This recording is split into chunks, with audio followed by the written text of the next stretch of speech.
Okay. All right, so let's get started. Welcome to lecture 38. I don't think your mic is on. I think it is. I gotta, let's see. Try this. Yeah. All right, so lecture 38 is a little bit of a hybrid lecture. We're going to finish up talking about networks, and we're going to talk about disks very quickly, which is okay because disks are slowly going away. So, but that doesn't mean you don't have to know about them for the final. Okay, so you guys need to quiet down a little so we can get going. So 61C in the news.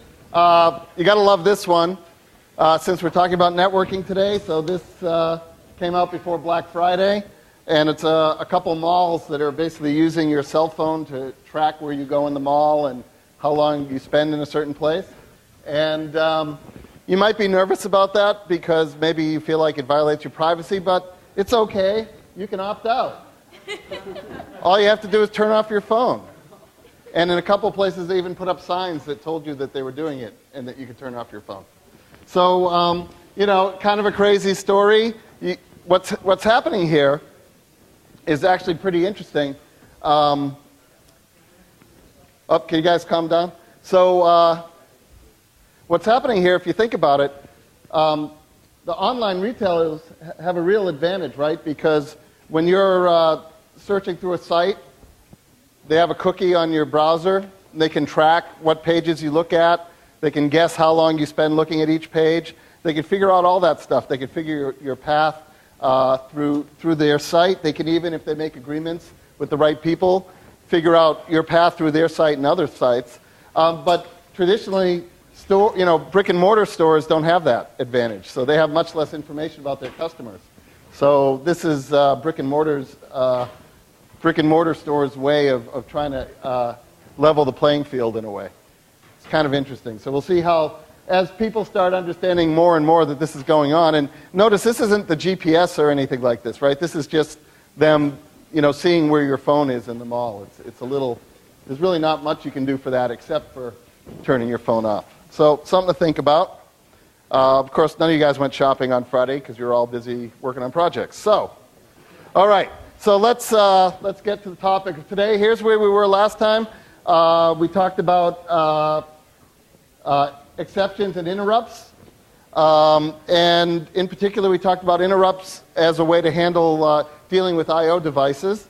Networks are another form of I/O. And we talked about two kind of important levels of the network. We talked about the internet. Well, you guys are really talkative today. So yeah, thanks. So, and then we talked about this thing called the World Wide Web, which has only been around, believe it or not, like 15 years, right? Am I doing my math right? No, 25 years. But still, time flies. It's hard to believe it wasn't always around.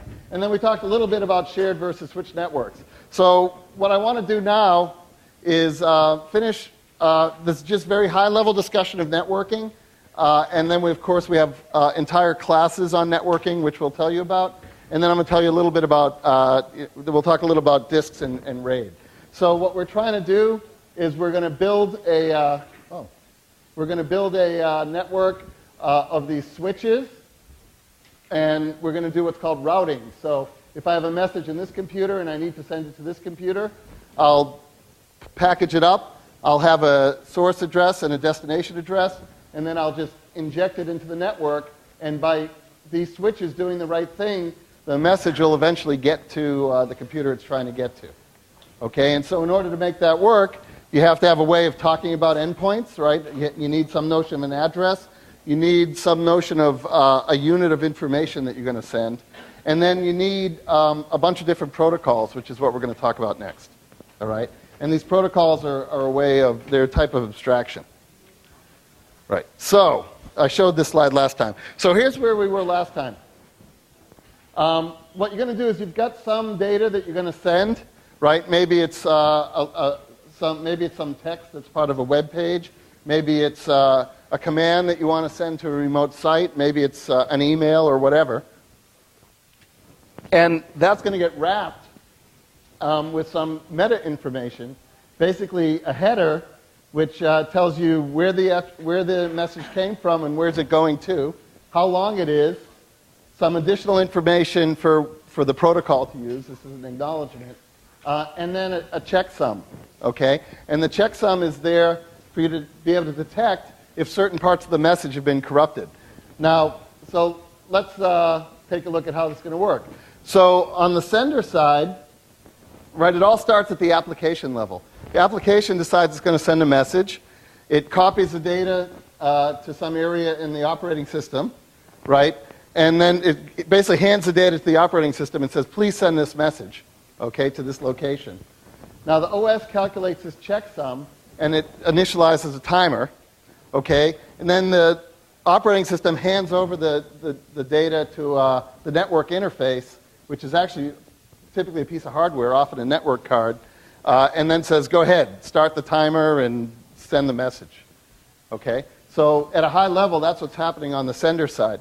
Now, last time we talked a little bit about what this checksum is, and I followed up with my friends who do networking for a living, and it turns out that for typical protocols, like we'll talk about TCP in a second, what actually, the checksum gets computed not over the data, but over the header information.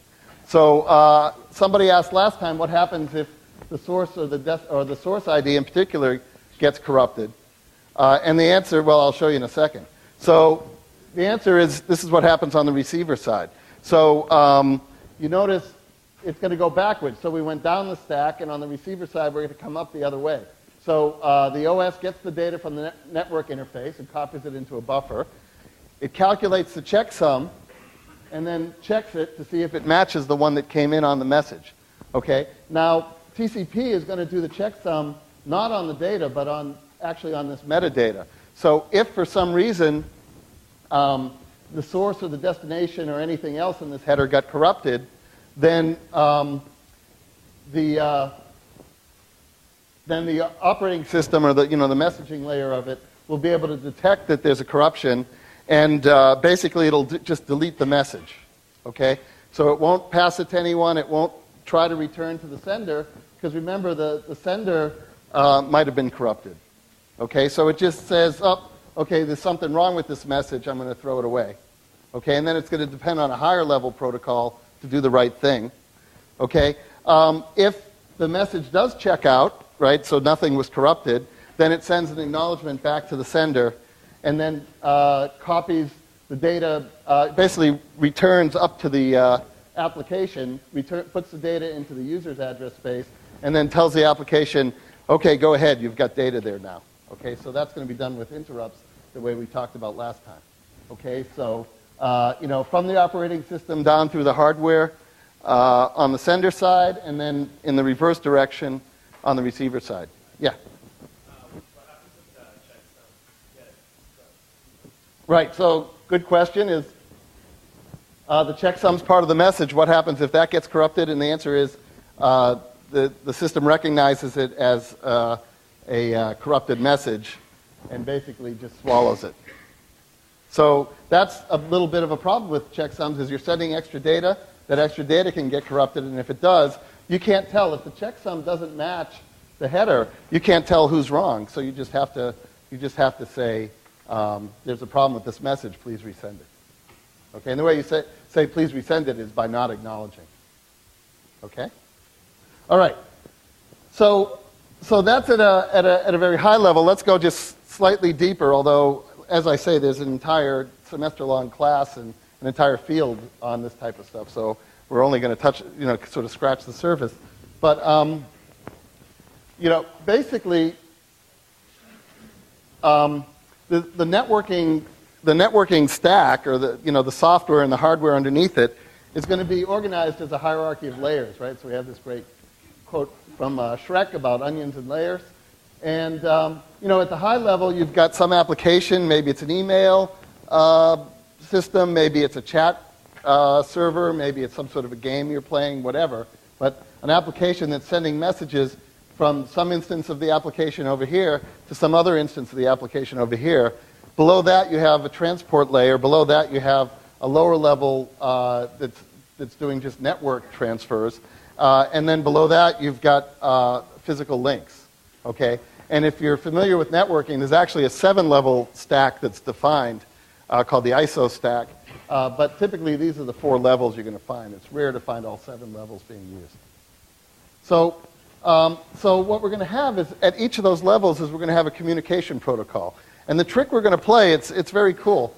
Each level is only going to think that it's talking to its partner at the same level on a different machine. So if you're an application, you don't worry about all those things, the physical layer and the transport and all that.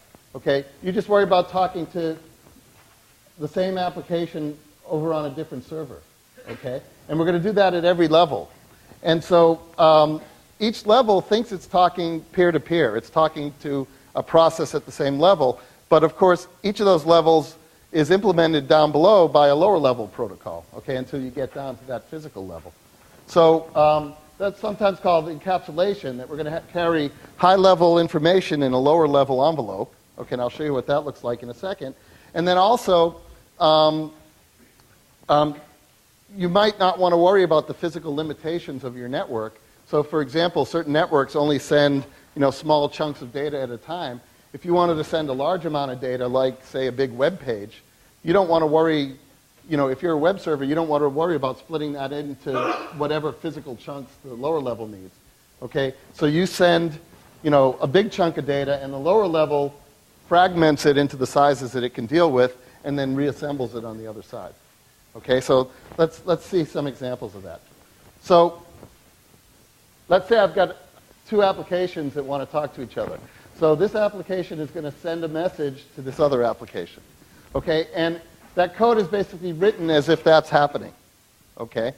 So if I'm going to send an email, I'm going to send that email, to your email client. All right. But at a lower level, what's happening is that message is getting translated into something at the next lower level. So now we attach the envelope. So we have a header and a trailer, and a trailer. Okay? And at that level of the system, the protocol is written as if it's going to transfer to its peer on the other server, right? So that's a peer-to-peer transfer. But that's not really what's happening. Okay? No message has been sent yet. Then we go down further. Okay? So let's say we go down to that lowest level. Okay? And we put another envelope around that message for that lower level. So we have our application. We have an envelope for the next lower level. And then we put that in an envelope for the lower level of that. And then the bits actually get transferred. Okay, once they get to the other side, we pull off, we check the checksums, pull out the message. We're still not done, so we check the checksums here if we need to. We pull out the message, and then we return it to the application.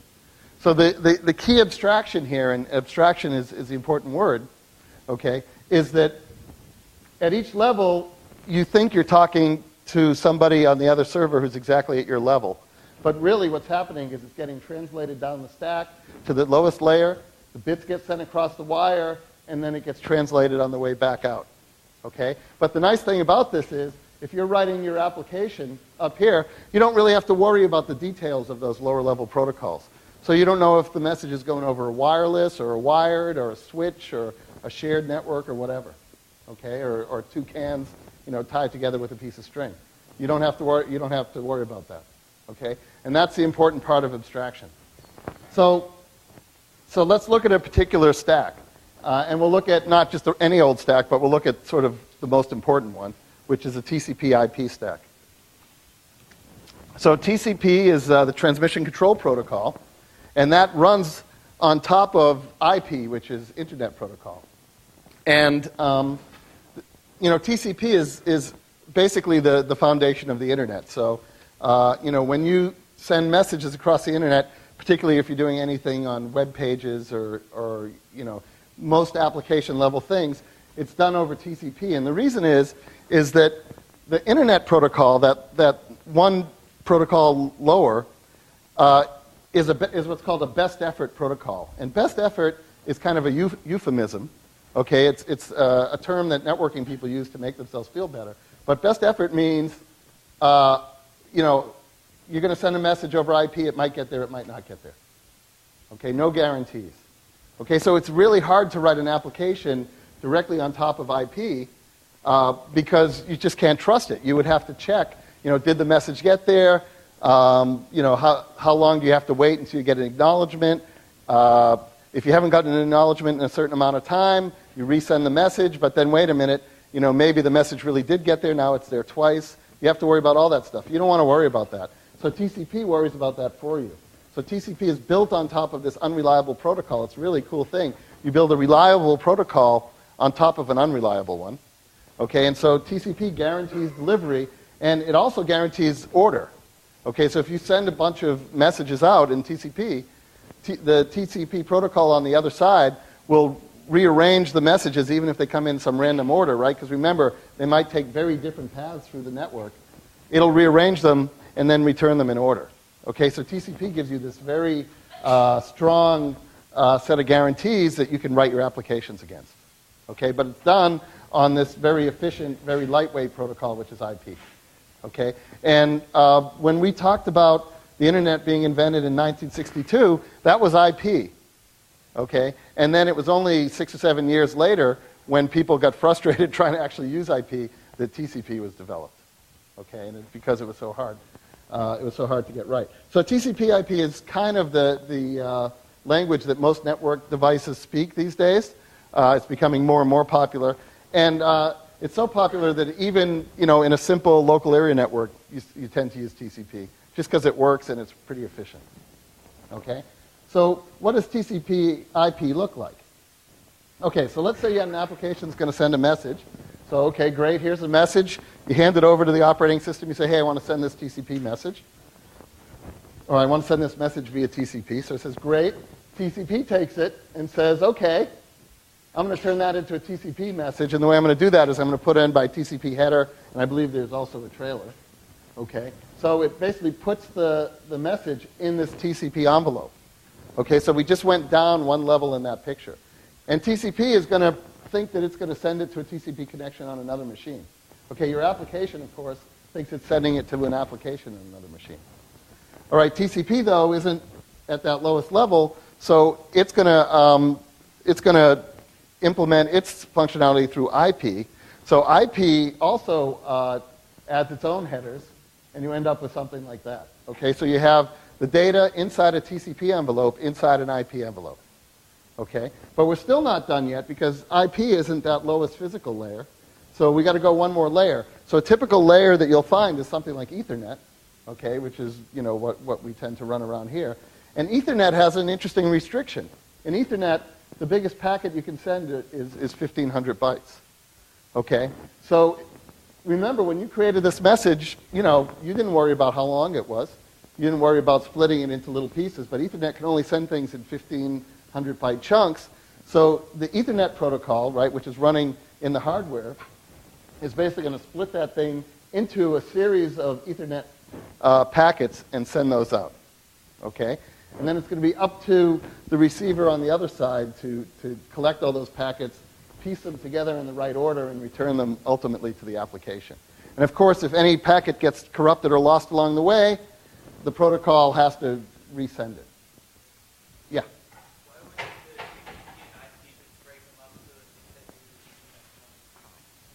Why wouldn't TCP and IP break them up so they fit into Ethernet chunks?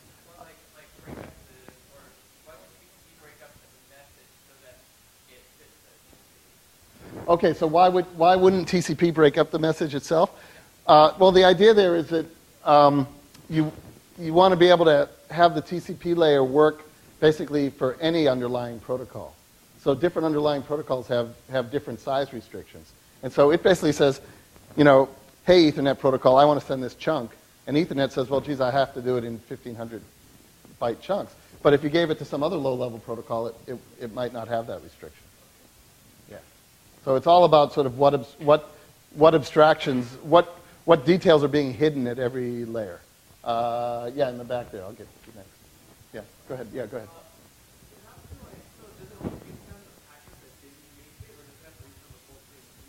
Okay, good question. So does it have to resend only the packets that don't make it, or does it have to resend the whole thing?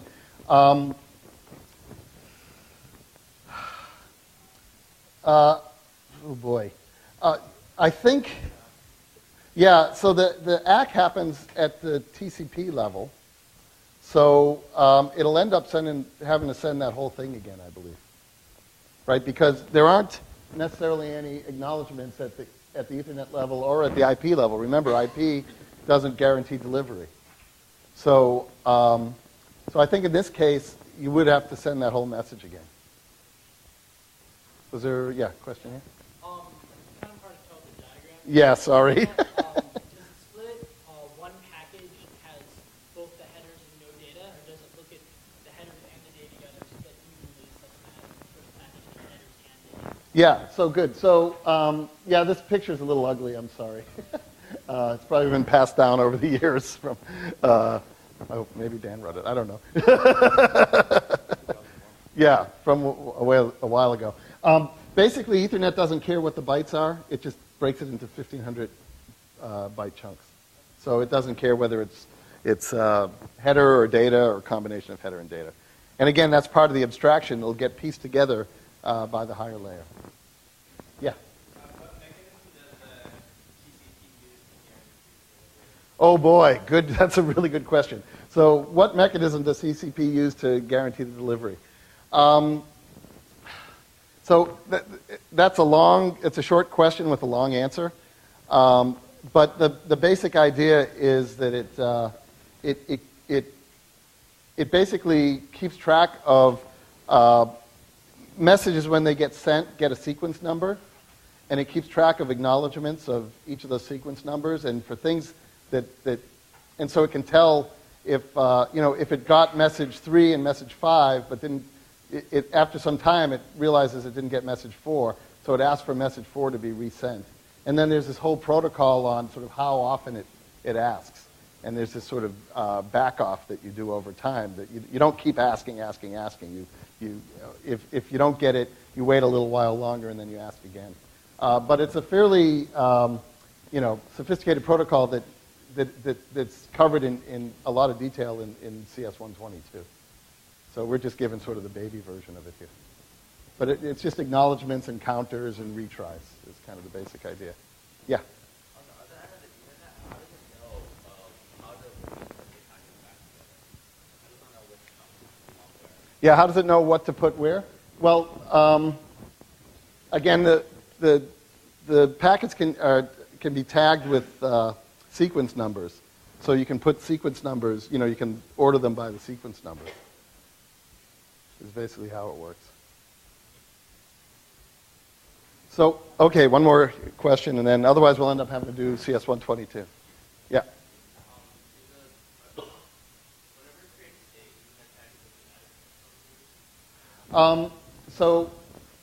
Ethernet, okay, so let me start from the parts that I know. TCP has its own checksum. IP adds its own checksum. I don't know if Ethernet has its own checksum or not. Do you know? We don't know. So that's something we'll have to look in Wikipedia for. But TCP and IP each put their own checksums on it for sure. And I'm not quite so sure about Ethernet. And this is a much longer discussion, but in networking there's this concept of what's called the end-to-end argument, which is ultimately what really matters is that application-to-application communication. So if you're doing checking at that level, that relieves you from having to do certain types of checks at the very lowest levels. So, so that's why, for sure, the higher levels do it. I'm not sure if the lower levels do it. The problem with computing checksums is it takes time. And if you're trying to, pump data through a network at 10 gigabits a second or something, you don't want to have to be doing a lot of checksum addition and checking. Okay, one more. Yeah. The higher up you have to type something, you have to resend more data. Yep. So the comment is a really good one, which is the higher up you detect the problem, doesn't that mean that you have to resend more data potentially? And the answer is yes, but you've got to remember the fundamental principle here is that if errors are rare, then the common case is that there's no problem. So you want to make the common case go fast. So you don't want to slow down every single Ethernet packet if if the vast majority of them are getting through okay. And so that means in those rare cases when you do detect a problem, you might end up resending more. But overall, you're going to win because most of the time there isn't a problem and it goes much faster. So that's the trade-off, though. But you're absolutely right. The higher up the stack where you check a problem, where you detect a problem, potentially the more work you're going to have to redo to fix it. Absolutely. So good. So it's obviously a deep area and a deep set of issues. And it's amazing, that networks work as reliably as they do. And again, it is the topic of a whole class. So the idea here was just to give you a little bit of a teaser on the basic idea. And the key insight here for this class is this idea of abstraction, that each layer thinks it's talking to a counterpart at the same layer on the different machine, and the details are handled subsequently, lower and lower in the stack. But each layer thinks it's talking to somebody at the same layer. That's the fundamental concept that we wanted to get across. Okay? All right. So I want to do maybe even a quicker tour of the idea of disks, because even today, disks are really where most of our data ends up being stored. So, and this is really just to round out our discussion of I/O devices. So, disk is, I'll show you a picture in a second, but it's a really kind of primitive technology in a way. It's very physical. There's a lot of moving parts. It's, on your computer, basically you have a fan and the disk are the only moving parts. And if you have a new, even some laptops now don't even have mechanical disks anymore. So now you just have a fan. But, so it's, information is stored magnetically. And what's cool about disks is there's two things that are important about disks. One is that they're relatively cheap per byte. So you can store a lot of data in them for not much money compared to something like main memory or even flash that we'll talk about. And the second part is that they're non-volatile. So if the power goes out, you don't lose data. Whereas for DRAM, if the power goes out, when the power comes back on, you can't trust what's in the DRAM anymore. Okay? So it's cheap per byte, and it's non-volatile. That's why disks are important. It says that there are two types, floppy disks and hard disks. I'm not sure you can get floppy disks anymore. So we'll just talk about hard disks. Basically, they're used in a computer system for two things. One is long-term storage, right, because it's cheap per byte. And then the other is as swap space for main memory, okay, which is what we talked about when we covered virtual memory. But again, you want to be able to run your application mostly in memory, right? So you'll fault it in, but you don't want to have to keep going back and forth to that disk because that disk is effectively on Jupiter or Pluto, depending on your attitude about those things. Okay, so but that's why we use them. Okay, perfect. And here's the picture. I hope you can see it back there. If you've ever seen a record turntable, you know how a disk works, more or less. It's a little slightly different, but you got these platters that spin around, and they spin at 5,600 rotations a minute or 7,200 rotations a minute. There's this arm. Oh, there's probably some stuff here. There's this arm assembly, this actuator, that basically moves back and forth across the disk.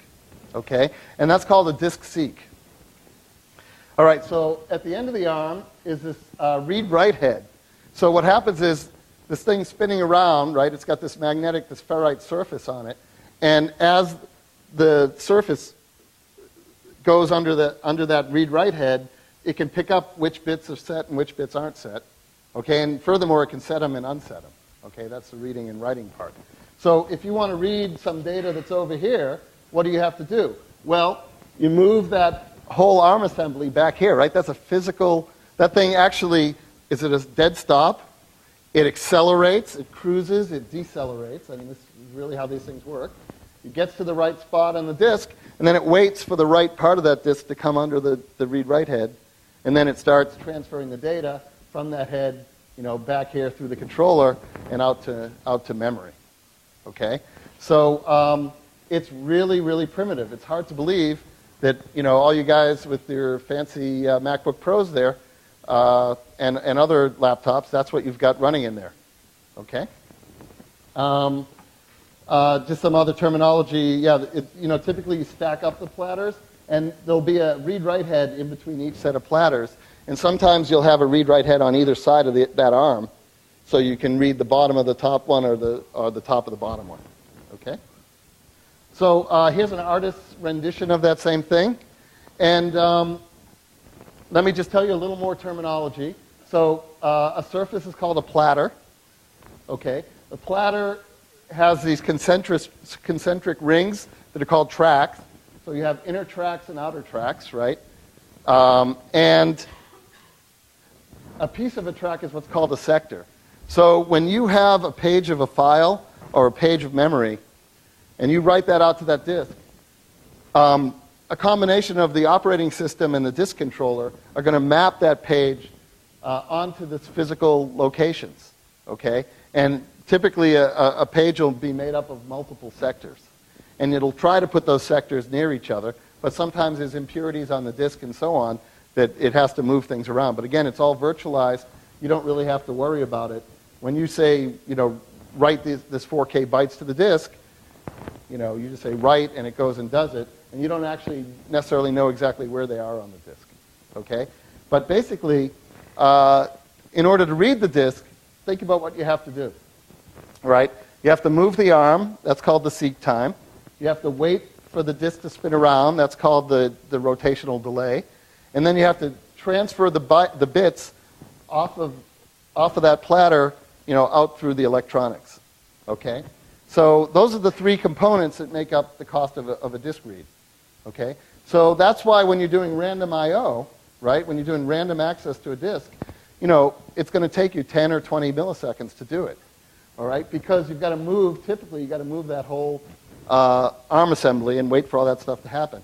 Whereas sequential access is typically going to be a lot faster because you move the ARM once, and then you start reading the data. And you can read more and more, and if the controller did a good job of putting sequential stuff near each other on the disk, you won't have to move the heads and seek and wait for things to spin around and everything. So that's why sequential access on a magnetic disk, on a hard drive, is much, much, much faster than random access. Okay? Yeah?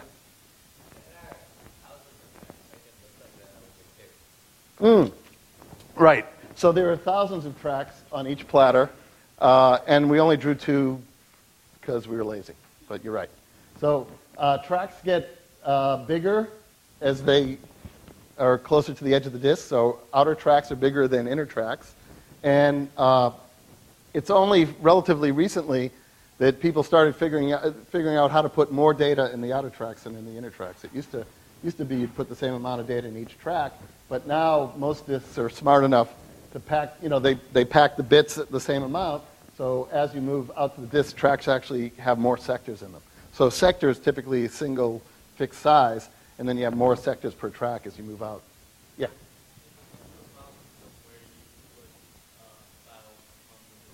Okay, that's a really great question.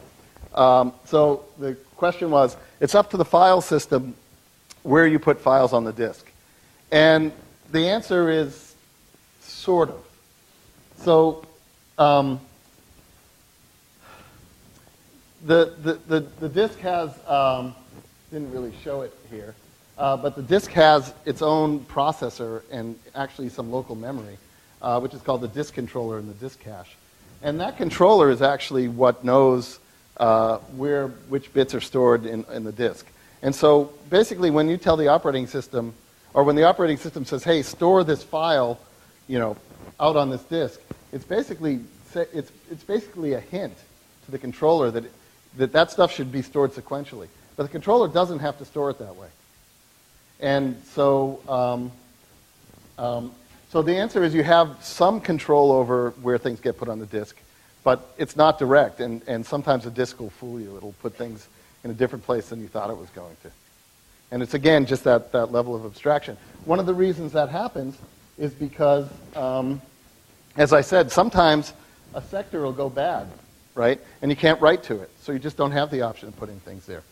So the controller will put that data for that sector somewhere else. Also, you have the same problem, just like when we talk about in the networking. where, you know, a higher level protocol might work over multiple different physical protocols. Same thing here, right? Your operating system is going to work with lots of different types of storage devices. You don't want your operating system to have to worry about the geometry of every single device it has to talk to.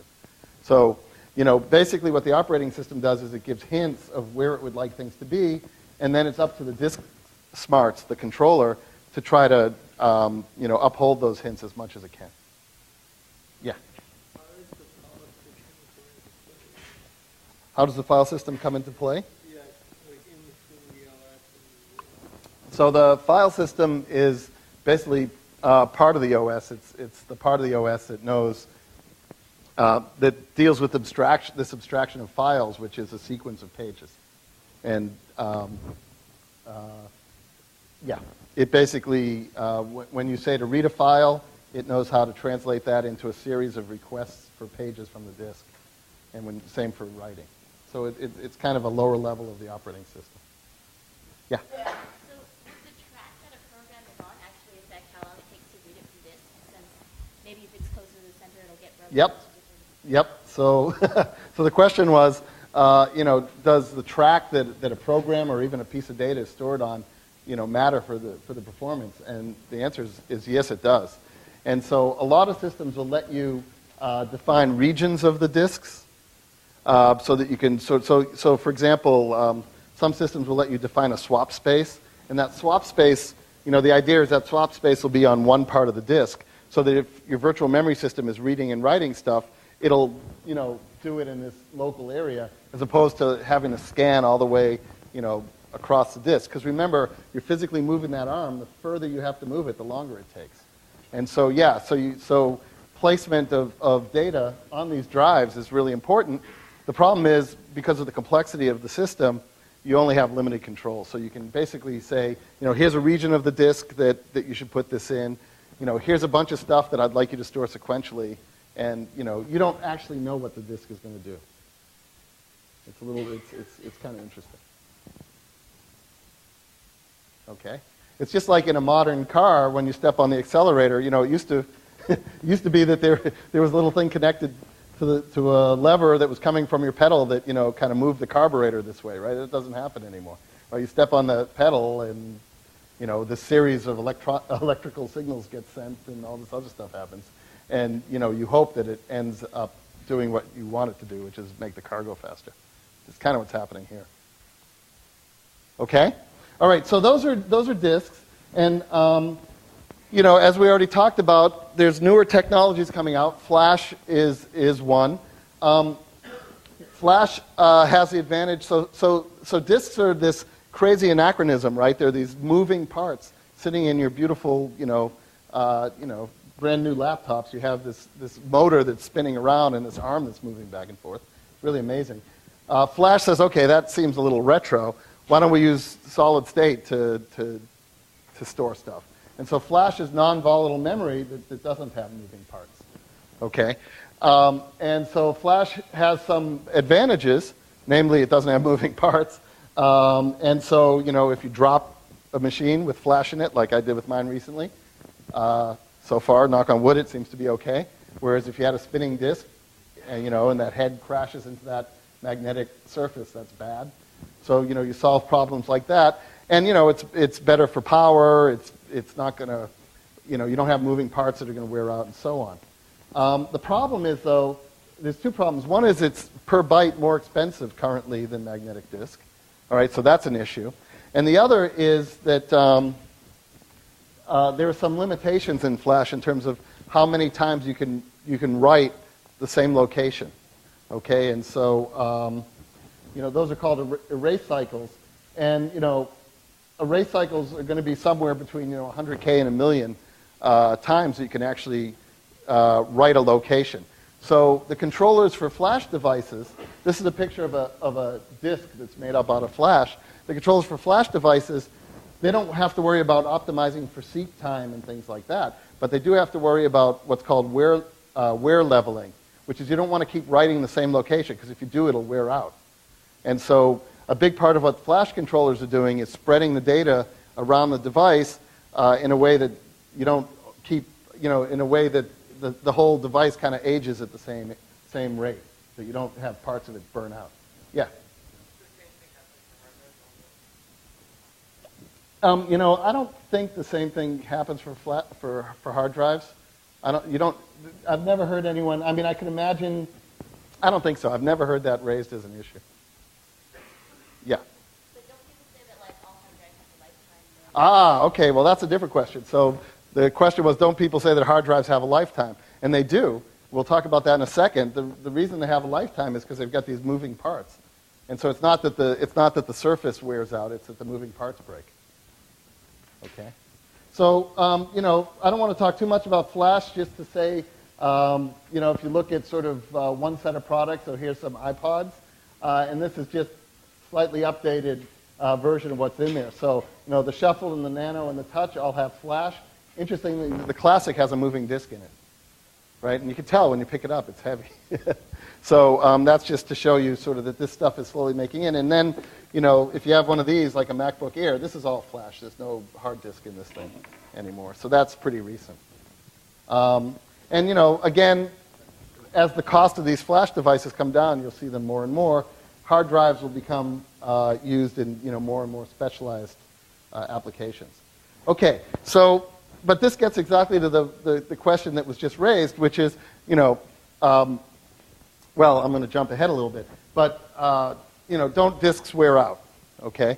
So, so there was another thing going on, and this is actually some work that was done here at Berkeley. So in the late 80s, Dave Patterson and Randy Katz, who often teach this class, basically had this question. They said, okay, we have these really low-end cheap disks that are these 3.5-inch diameter disks, but our servers are using these monster disk drives that are, you know, 10 inches or 14 inches or so on. And the question they asked was pretty simple. They said, okay, if you think about how disks work, right, one of the main costs is moving that arm, okay? And so if you had a bunch of these guys, instead of, you know, one of those guys, you would get that many more disk arms. And then you could have those arms all moving in parallel, right? That's the name of the game we play here. So if you had more disk arms, you could have them moving in parallel. You could get the disk to be much faster. So you get much more bandwidth out of the disk. Okay? So the idea then was to say, okay, you know, how many of these 3.5-inch disks could I put in the equivalent size of one of these big disks? Right? So it's called a disk array. I'm going to put, you know, 4 of these guys in the same size I could put one of those guys. Okay? So that's the idea of a disk array. So if you do a back-of-the-envelope calculation, this was again around 1988 at the time these guys were doing it, they said, okay, I've got two choices. I've got my, you know, mainframe type of disk, which is big at the time, 20 gigabytes, right, 1988, right, and it's got these properties. It's 97 cubic feet, right, so I don't know, what's that, a refrigerator? And then you've got this 3.5-inch drive that only holds 320 megabytes, okay, and it takes up 0.1 cubic feet, and, you know, here's some other statistics. Okay, and then you say, okay, great. If I wanted to get the equivalent capacity of my big drive by using a bunch of little drives, how many would I need? And, you know, the answer is about 70, you know, a little less than 70, but let's say 70. So now what I want to compare is 70 of these little guys to one of those big guys. And if you do that, you find out some interesting things. So you find out the capacity is roughly the same, 23 versus 20 gigabytes, but the size is a factor of 9 smaller. The power is less. The data rate is much faster, right? 15 megabytes a second here versus 120 megabytes a second here. The I.O. rate, the number of IOPS, the number of I.O. operations you can do per second, is a factor of 6. And it looks like a big win, and it's cheaper, and it's great. Okay, so that's the idea: is that it's for less money, less space, you get the same capacity, and it's faster. Okay, and so on the surface, it looks like a good idea, except there's one little problem, and that's this one right here. Right, that's the mean time to failure. Okay, so one of these big disks could run 250,000 hours in between failures on average. Okay, so you know, you buy the thing, it runs for 250,000 hours before it crashes. Okay, these smaller ones were still pretty good, not as good as these, but 50,000 hours before they would crash. Okay? But now the problem is, when you have 70 of them, what does that do to your mean time to failure? Okay? And so here's the way to think about it. The reliability of n disks, assuming that they fail independently, is basically the same as the reliability of one disk divided by n. Okay? So if your mean time to failure for one of those little disks is 50,000 hours, right? That's how often it runs on average before it crashes. But if you have 70 of them, that means on average, every 700 hours, you're going to have a disk failure. Okay? So your mean time to data loss, or to not being able to get at some of your data, goes from what used to be 6 years down to 1 month. Okay? Now, granted, you only lose 1/70th of the data, but still, that's data loss, and chances are the data you're going to want is on that disk, right? So, so the problem with these things is reliability. And if you just took a bunch of disks and, did what we said before, which is, collect them and then you try to treat them as if they were one big disk, it would be too unreliable to be useful. So the idea was then to say, okay, let's try to be a little smart. Let's use redundancy to try to solve this problem. Okay? So just like when we wanted messages to be more reliable, we added some redundant information, which was a checksum. Same thing here. For the disk to be more reliable, we're going to store some redundant information so that we can tolerate some failures. Okay? So this was a project called RAID, Redundant Array of Inexpensive Disks. And this is a picture of the first RAID system. It's called RAID the First. That was developed, I think, actually in Soda Hall. So that was the first RAID thing. And now it's, a multi-billion-dollar business, tens of billions of dollars. Okay? And when they define the RAID concept, they define a couple levels, or number levels, actually 6, I believe. So let me just tell you quickly what those are. RAID 0 is no redundancy. So if I have 4 disks, I just store everything on those disks once. If I have A here, then B here, then C here, D there, and so on. And that's that case we're talking about, right? That's where you're going to get a mean time to failure. If you had 70 disks, you'd get a mean time to failure of about a month. Okay? It has the advantage, so it's got bad reliability, but it's got the advantage that it's faster because in this case, if you have 4 disks, you can get 4 reads, 4 IOs going at the same time. So it's going to be 4 times faster. Of course, yeah, okay. So RAID 1 says, okay, well, what I'm going to do is I'm just going to mirror the data. Okay, so I'm going to have double the number of disks. I'm going to have an exact copy of each disk. So here's a disk with A, B, C, and D on it, and I've got a mirror for that. And here's my disk, another disk, I've got a mirror for that. Okay? And RAID 1 is going to let us tolerate pretty much any single disk failure, right? If this disk fails, that's okay. I can still get the data from this disk. Okay?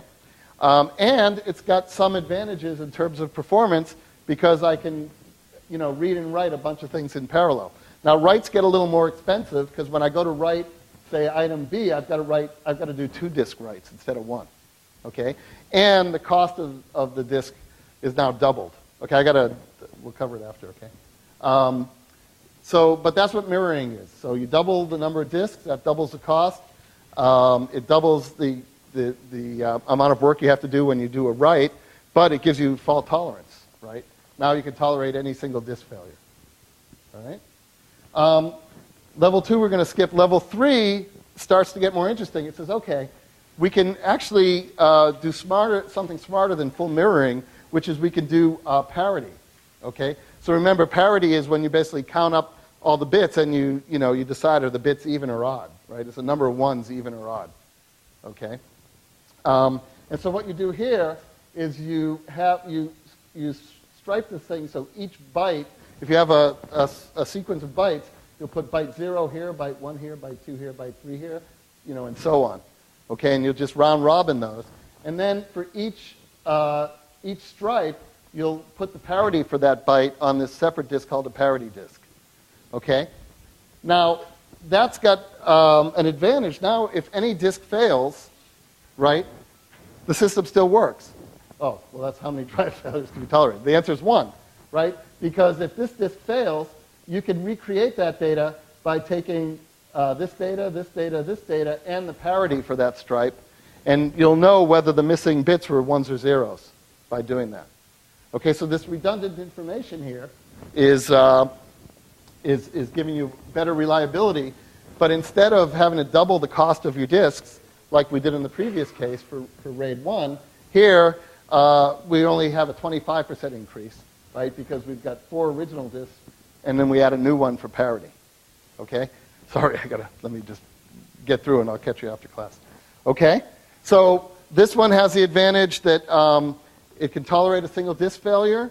It only costs 25% more than the original. And it's also got the advantage that you can read the data in parallel, so reads can be really fast. But there's a problem with this one, which is every write that you do now has to write not only the disk where the data is, but it also has to go to the parity disk. So that parity disk is going to see 4 times the write workload of any of the individual disks. Okay? But it's a pretty cute technique. RAID 4 takes that technique and it says, okay, instead of doing it by byte, I'm going to do it by block. So I'm going to have these big blocks of data, and then I'll have parity blocks over here. Okay? And what that does is now I don't have to have my disks all spinning together. I can, if I want to read a big chunk, I just read it from this disk, and so on. Whereas the other one, if I wanted to read a big chunk, I had to read it from all the disks because the bytes are spread across these drives. So that's 3. That's 4. The problem with 4, though, is that this parity disk is still a bottleneck. And so what 5 does, and this is the last one I'm going to talk about, is it takes that same exact approach. It has block-level parities, but what it does is it spreads them across the disk. So you can see the parity for stripe 0 is on this disk, for stripe 1 is on this disk, for stripe 2 is on this disk, and so on. So what that means is you're spreading that load for writing the parity across all those disks. So you don't have a single disk that's a bottleneck anymore. Okay? Now you still have the problem that if you want to do a write, you have to write multiple disks, but at least you've now spread the load out. Okay? So that was just a quick overview of RAID, but the important thing is that you want to go to multiple disks because they're cheaper, they're smaller, they use less power, and you get much better performance because you can get parallelism. But when you do that, you have an availability problem because more disks means more failures. So you have to do something to address that, and the way you address it is with these different types of redundancy. Okay? So with that, I'll let you guys go. When we meet next time, we're going to hear about large-scale computing, and then we're almost done. All right.